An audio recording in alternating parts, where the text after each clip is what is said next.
আজকে দাওয়াত খেতে এসে একটা মেয়েরে দেখে আমার কাছে অনেক ভালো লাগছে। তারপরে আমি মেয়েটার থেকে নাম্বারটা নিয়ে নিলাম। জীবনে প্রথম একটা মেয়ের কাছ থেকে আমার নাম্বার নেওয়া হলো। হ্যালো এভরিওয়ান, আসসালামু আলাইকুম। সবাই কেমন আছেন? আশা করি সবাই ভালো আছেন। তো আমিও ভালো আছি। তো আজকে এক জায়গাতে আমাদের দাওয়াত খাওয়া হবে। তো আমি প্রথমে যাওয়ার মতো আমার তেমন মত ছিল না, পরে আমি যাইতেছি। এই জন্য আমি গোসল করার জন্য চলে যাইতেছি। তো গোসল করতে গিয়ে দেখতেছি মামাও গোসল করতেছে, এবং কি মামা আমাদের ভিডিও করা দেখে অনেক হাসতেছে।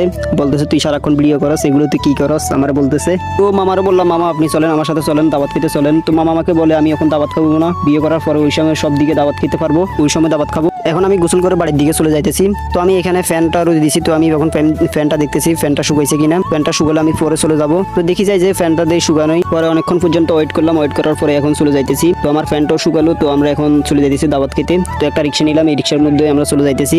তো রিক্সায় আমি যখন ভিডিও করতেছি তখন রিক্সা ড্রাইভার বলতেছে তো মামা তুমি এগুলো কি করতেছো? পরে বলতেছি মামা আমি ভিডিও করতেছি। তখন উনি আর কিছু বললো না। তো আমরা ভিডিও করতে করতে চলে আসলাম। পরে